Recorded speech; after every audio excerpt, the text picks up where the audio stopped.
अलख धनी रामदेव बाबा ने जाधारी की शरणों में कोटि कोटि नमन।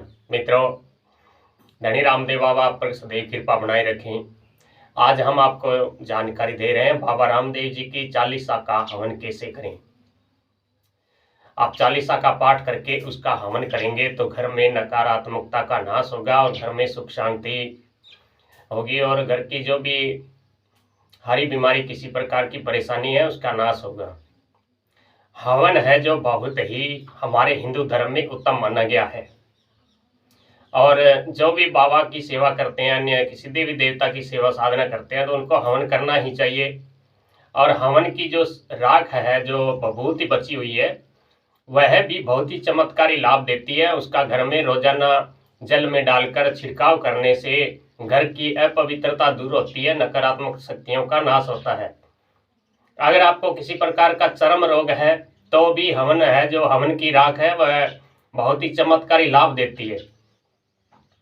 किसी प्रकार की खाज खुजली वगैरह होती है तो भी हवन की राख है, उसमें आप जो एलोवेरा होता है कुछ मात्रा में वो मिला के और इसका पेस्ट बनाकर जहाँ भी आपको चर्म रोग की शिकायत है वो आप इसे लगा लेंगे तो कुछ दिनों में देखेंगे कि आपका चर्म रोग, खाज खुजली, चाहे कैसी भी परेशानी हो वह ठीक हो जाती है। पहले के समय के सन्यासी योगी महात्मा थे जो इस प्रकार का चिकित्सा किया करते थे अपने शरीर के और निरोग भी रहा करते थे। हवन की बबूत में बहुत पावर होती है। तो मित्रों, बाबा रामदेव जी की चालीसा पाठ करते हैं तो आज हम आपको बताएंगे कि बाबा रामदेव जी की चालीसा पाठ करके हवन किस प्रकार किया जाता है और हवन करने से हमारे ग्रह दोष, नकारात्मकता, किया कराया या हमारी कुंडली शक्ति में कोई बुरी ऊर्जा हो, बुरा ग्रह, बुरी दृष्टि हो उसकी, या कोई किसी प्रकार का घर में वास्तु दोष हो तो उन सब का नाश होता है। घर में विषैले कीटाणुओं का भी नाश होता है और हवन करने से इंसान के पूर्व कर्म के या पिछले जन्म के किए पापों का नाश होता है, शरीर पवित्र होता है। और जिन भी भक्तों को बाबा रामदेव जी की सवारी प्राप्त करने की इच्छा हो या गण प्राप्त करने की इच्छा हो तो उन्हें हवन करना ही चाहिए। हफ्ते में एक दिन तो हवन करना ही चाहिए। हवन करने से हमारे आंतरिक पाप नाश होते हैं और हमारे इष्ट देव की हमारे ऊपर कृपा होती है। बाबा रामदेव जी की चालीसा का हवन करने के लिए आपको हम जो विधि बता रहे हैं, इस विधि से आप हवन करेंगे तो आपकी एक तो चालीसा सिद्ध होगी और दूसरा धनी रामदेव बाबा की कृपा मिलेगी। बाबा रामदेव जी की चालीसा है जो हनुमान जी की चालीसा है, उसी के समान पावरफुल है और उसी के समान चमत्कारी लाभ भी देती है। जो भगत बाबा रामदेव जी की चालीसा को सिद्ध करके किसी को झाड़ा देते हैं या अन्य कोई मंदन वगैरह करते हैं तो बाबा की कृपा से तुरंत ही सटीक मंदन हो जाता है। इसलिए बाबा रामदेव जी की चालीसा का आप हवन जरूर करें, जिससे हम कई बार चालीसा पाठ करते हैं तो कुछ गलतियां रह जाती है तो वह गलतियां दूर होती है और हमारा शरीर है जो पवित्र होता है। बाबा रामदेव जी की चालीसा को हवन करने के लिए आपको गाय के गोबर होते हैं उन पे हवन करना होगा। हवन में आपको हम सामग्री बता रहे हैं। सामग्री में आपको जौ लेना है, काले तिल लेने हैं, चीनी लेनी है या मिश्री ले सकते हैं और जो चावल, चीनी, मिश्री, अगर, तगर, इलायची के 11 जोड़े लौंग के, कपूर और पंचमेवा उसमें अपनी इच्छा अनुसार डाल लें। और जो खोपरा होता है, खोपरा भी इसमें जरूर डालिएगा। और हवन की जब पूर्ण आहुति करेंगे तो उसमें आप धनी रामदेव बाबा को सबसे प्रिय है चूरमा, तो आपने घर में 2 रोटी, सवा रोटी का चूरमा बना के और उस खोपरे में थोड़े पंचमेवे, मिश्री मिला के और चूरमा डाल के धनी रामदेव बाबा को पूर्ण आहुति प्रदान करें और विनती करें कि हे बाबा, आप हमारा हवन स्वीकार करें, आप हमारे घर में पधारें, हमारे घर में किसी प्रकार की नकारात्मकता हो उसे दूर करें, हमें आपकी चरणों की भक्ति प्रदान करें, हमें अपने बच्चा समझे, हम आपके पुत्र हैं, आपके दास हैं, आपके चरणों के चाकर हैं, आप हमारे ऊपर कृपा करो।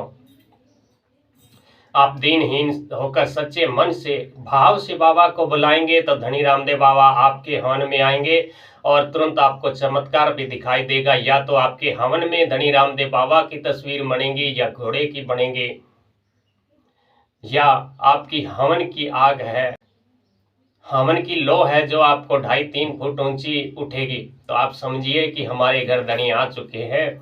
उस समय आप बाबा रामदेव जी को एक माला अर्पण करें और उनसे जो भी इच्छा है प्रार्थना मांग सकते हैं। बाबा की कृपा से वह अवश्य पूरी होगी। प्रार्थना में आप यही मांगिएगा कि हे बाबा, आप हमें अपनी भक्ति प्रदान करें, आप अपना हमें सानिध्य प्रदान करें।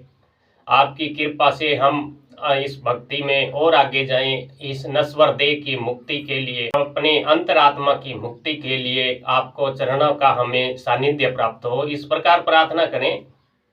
आप बता रहे हैं हवन कैसे करेंगे बाबा रामदेव जी का। हवन के लिए आपको पहले भगवान गणेश जी को निमन करना है, फिर अपने कुल देवता कुल देवी को, स्थान देवता, ग्राम देवता, नगर खेड़ा का अगर आपके पितर है तो उनके नाम से आहुति देंगे, अग्नि देव को आहुति देंगे, स्वा देवी को आहुति देंगे और स्वा देवी अग्नि देव से प्रार्थना करेंगे कि हम बाबा रामदेव जी की 40 का हवन कर रहे हैं, आप हमारी हवन की सुविधा है जो लेकर मेरे प्रभु रामदेव बाबा तक जाए, उन्हें पहुंचाएं और उन्हें प्रार्थना करें कि आपका दास आपका हवन कर रहा है, आपकी भक्ति कर रहा है, उनकी अर्जी सुने।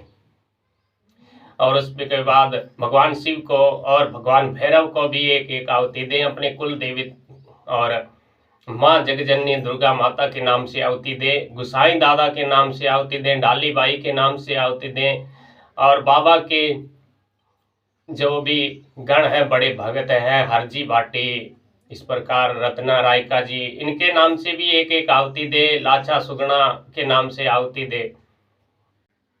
अपना जो भी परेशानी है बाबा के सामने रखें और सच्चे मन से हवन करें।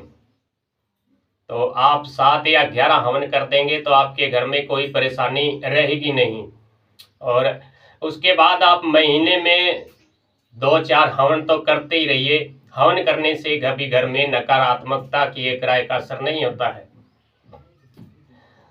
तो सबसे पहले आप हवन इस प्रकार करेंगे जैसे जय जय जय जय प्रभु रामदेव, नमो नमो हर बार, लाज राखो तुम नंद की, हरो पाप का भार। यह चुपाई है तो आपको इसको ऐसे बोलना है, पाठ करते समय और हवन करते समय भी आपको इसको ऐसे बोलना है, जय जय जय जय प्रभु रामदेव, नमो नमो हर बार, लाज राखो तुम मेरी, हरो पाप का भार। जहां नाम लिया गया है लाज राखो नंद की, हरो पाप का भार, वहां आपको ऐसा बोलना है, लाज राखो मेरी, हरो पाप का भार। और उसके बाद ओम नमो नेतलनाथाय नमः स्वाहा, इस प्रकार आप आहुति डाल देंगे। और दूसरा है, दीन बंधु कृपा करो मोर हरो संताप, स्वामी तीनों लोक के हरो कलेश रूपाप, ओम नेतलनाथाय नमः स्वाहा। यह दूसरी आहुति हो गई। इसके बाद है, जय जय जय रामदेव जयकारी, विपदा हरो तुम आन हमारी, तुम हो सुख संपत्ति के दाता, भक्त जनों के भाग्य विदाता, ओम नमो भगवते नेतलनाथाय नमः स्वाहा। इस तरह आप प्रत्येक चौपाई के बाद में बाबा रामदेव जी के मंत्र ओम नमो भगवते नेतलनाथाय नमः स्वाहा बोलते हुए हवन कर दीजिएगा। एक 40 का एक पाठ का एक हवन कर दीजिएगा। और अपने बाबा रामदेव जी के शुक्ल पक्ष में विशेष पूजा होती है, दूज से लेके 10वीं तक विशेष पूजा होती है। तो इन 10 दिनों में, इन 8 दिनों में बाबा रामदेव जी के अगर 5 हवन करेंगे तो आपकी अगर बंदी हुई सवारी है वह खुल जाएगी, किसी प्रकार की गण पाने की इच्छा वह खुल जाएगी, जन कल्याण के लिए बाबा की कृपा प्राप्ति की इच्छा है तो वह भी प्राप्त हो जाएगी। और धनी रामदेव बाबा की अपार कृपा बरसेगी आपके ऊपर अगर सच्चे मन से आप हवन करेंगे और परोपकार करने की भावना से आप भगवान की पूजा करेंगे तो आपको धनी रामदेव बाबा की कृपा अवश्य मिलेगी। तो मित्रों, इस प्रकार बाबा रामदेव जी की 40 का आप हवन कर दीजिएगा। और अंतिम में जब आप हवन की पूर्णाहुति करेंगे। पूर्णाहुति के लिए आपको आपका गुरु मंत्र है उसको संपुट लगा के पूर्णाहुति करेंगे। पूर्णाहुति के लिए आपको एक खोपरा लेना है, उसमें पंचमेवा मिल और उसमें मिश्री, खोपरा, पंचमेवा और चूरमा मिला के बाबा रामदेव जी से प्रार्थना करेंगे कि हे धनी, मैंने आपकी 40 पाठ का हवन किया है, आप इस हवन को स्वीकार करें, मेरे ऊपर कृपा करें, मुझसे अगर कोई भूल से भी भूल हो जाए उसे क्षमा करें और आप मेरे और मेरे परिवार पे कृपा बनाए रखें। इस प्रकार आप अपने गुरु मंत्र को संपुट लगा के अंतिम चौपाई से आप पूर्णाहुति बाबा को समर्पित कर सकते हैं।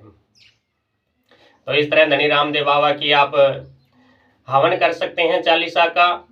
तो अन्य किसी जानकारी के लिए कमेंट कर सकते हैं। साथ में मित्रों, आप व्हाट्सएप कॉल मत किया करें। व्हाट्सएप क्योंकि यूट्यूब के साथ कनेक्टेड है, इसलिए व्हाट्सएप कॉल मान्य नहीं है। आप सिंपल फ़ोन कर सकते हैं, वो भी शाम के समय कीजिएगा, क्योंकि कई बार हमें समय नहीं मिल पाता है और कुछ लोकल के भगत भी आते हैं, हमें भी कुछ दैनिक कार्य होते हैं, इसलिए माफ़ कीजिएगा। हम शाम के समय ही हम बात कर सकते हैं, वो भी आप 7 बजे के बाद बात मत कीजिएगा। उसके बाद हमारा समय पूजा प्रार्थना का होता है, तो हम फ़ोन नहीं उठा पाएंगे। तो 5 से 7 बजे के बीच आप फ़ोन कर सकते हैं। बाकी हम व्हाट्सएप पर जवाब दे देते हैं, आप जो भी पूछना चाहें हम व्हाट्सएप पर आपको जवाब देंगे। जय रामदेव बाबा, खमा गणेश।